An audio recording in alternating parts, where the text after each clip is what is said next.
Ang susunod nating makakasama ay isang taong patunay na kapag sinamahan ng sipag, tiyaga at lakas ng loob ang pangarap, talagang maaabot ito. Pero syempre, hindi lang sipag. Minsan kailangan din ng kape, puyat at matinding determinasyon.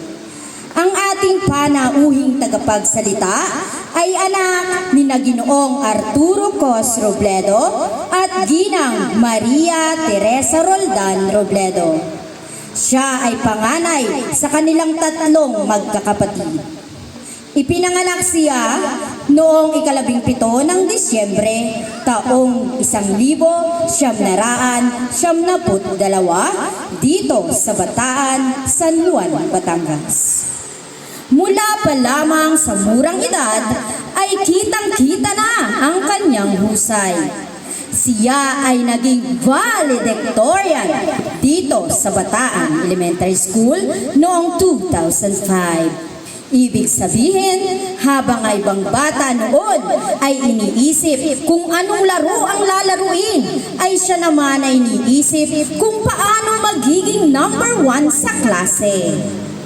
Pagdating sa high school, hindi rin siya nagpahuli dahil siya ay top 6 sa Nagsaulay National High School noong 2009. Patunay na tuloy-tuloy ang kanyang pagsisikap sa pag-aaral.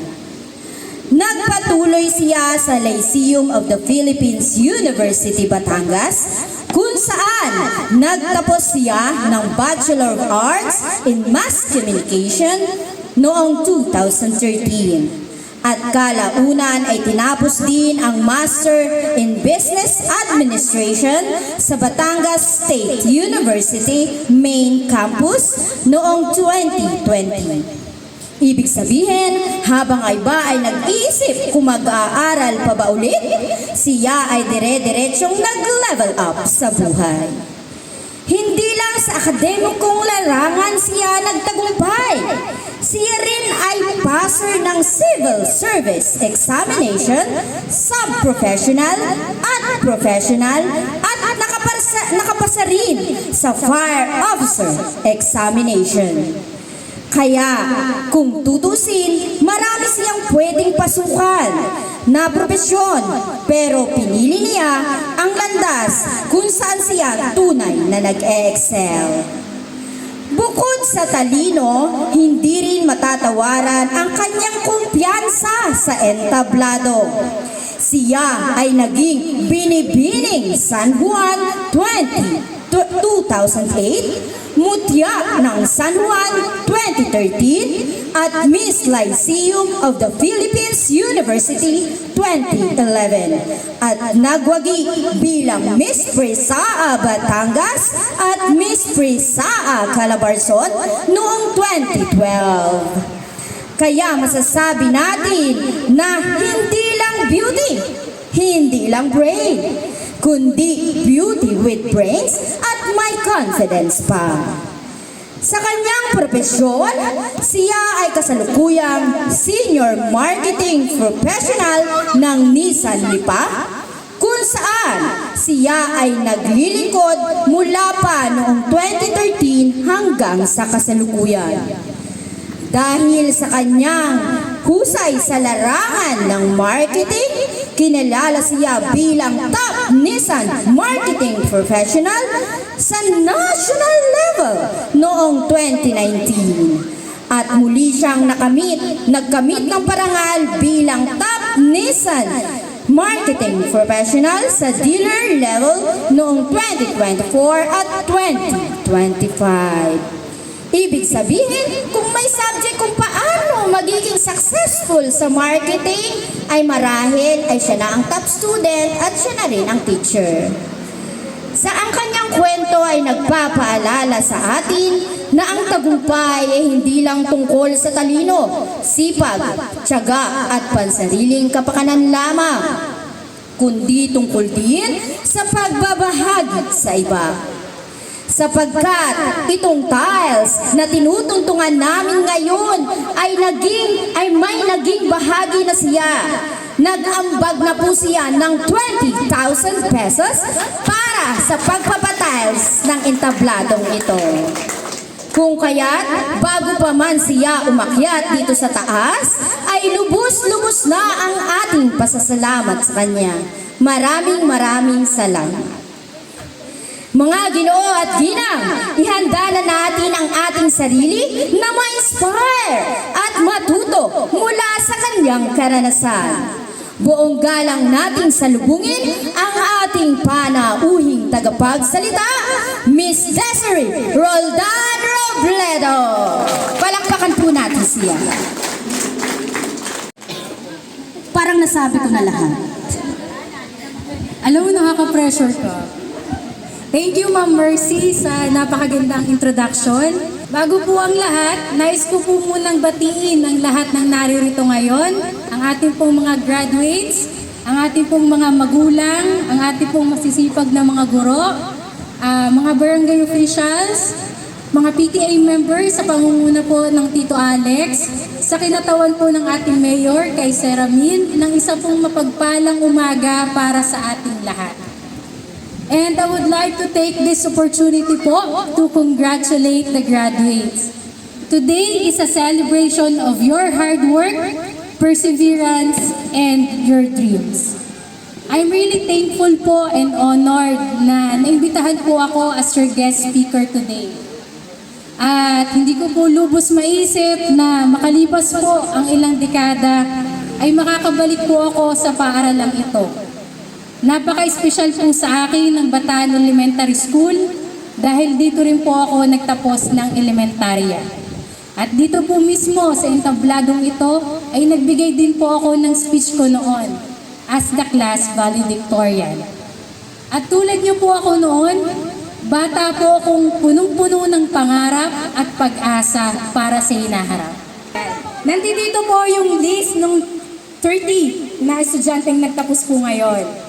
Bubunot po tayo ng ilan doon na makakatanggap po ng pulang sobre. Wait lang, parang nabuhayan. Kanina ang tamlay nyo na nakakahalata na ako sa inyo. Hindi ko po kayo mamigay ng sasakyan eh. Ayan.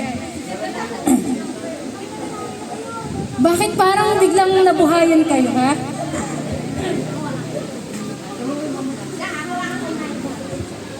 Ikaw na lang ang magbasa. Masakit na nalamunan ko eh. Ay, naku, parehas na tayo. Ang una ko pong nabunot ay si... Sino ba to? Sakanle? Jan Ismael!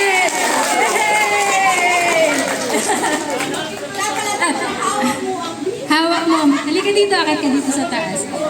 Congratulations! Bunot ka ng isa. Halika, bunot ka ng isa.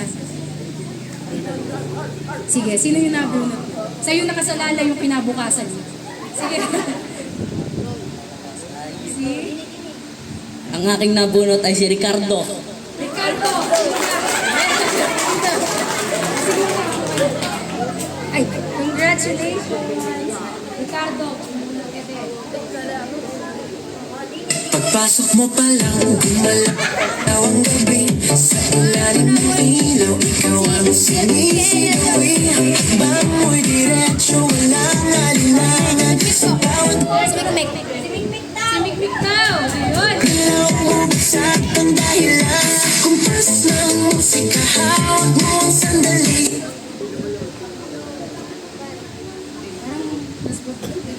Parang naging Christmas party tayo. Sa Severos. Tingnan mo lang ako'y bumibigay din. Wala nang salitang kailangan pa. Sayaw mo pa lang, sagot na.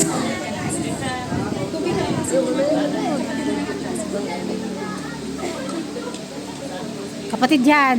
Ha? Kapatid? Kapatid na hindi daw eh. Kumeya Friends po. Wow! Hawak mo ang beat, hawak mo ang gabi. Sa bawat galaw. Last na po ito. Last na to. Wala na. Sige. So yung nakasalali ang kinabukasan. Last na.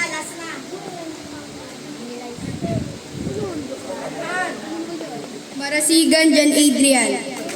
Ayun! Hawak mo ang beat, huwag mo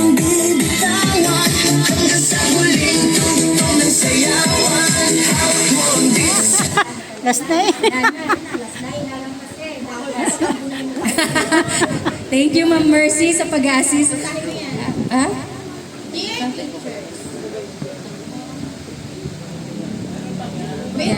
Wala na po. Yan. Maraming salamat po. Ngayon po, pwede po bang tumayo yung, ilan ba yun? 6? Yung 6 na nakapanalo. Yan, pwede po bang tumayo kayo? Yan. Lapit kayo sa inyong magulang, tapos isulit nyo yan. Yan. Isulit nyo, ibigay nyo, kahit di nyo pa nakikita yung laman. Ganyan po kami pinalaki. Lahat po ng aming natatanggap, lagi po namin isinusulit sa aming magulang. Nalungkot yung bata, natuwa yung magulang. Sumaya mga parents eh. May isang sobre pa pong natitira ngayon. And this one is a small token of appreciation po para sa ating mga teachers. Yay! Maraming salamat po sa inyong serbisyo at dedikasyon po. And hindi ko na po babasahin yung message dito kasi English. Yun. Again, maraming salamat po. Alam ko pong hindi madali yung inyong trabaho. Huwag niyo po itong ibibili ng tuneladang pansit at tamtak sa Ryan. Ayan. Para sa inyo po yan. Sa inyo po mga guro. Ano po? Ayan. Ngayon po, bago ko po tapusin ang aking speech, maaari po ba akong mag-iwan ng isang hamon sa inyo, mga graduates? Mahina na ulit eh. Yan, very good. Makakaasa po ba kami na balang araw, kapag kayo na po ang humahawak ng kinabukasan ng ating bansa, makakaasa po ba kami na makikita namin ang Pilipinas na pinamumunuan ng taong may angking talino, integridad, disiplina at malasakit sa kapwa? Yun lamang po. Maraming salamat. Palakpakan niyo po ang inyong sarili. Salamat.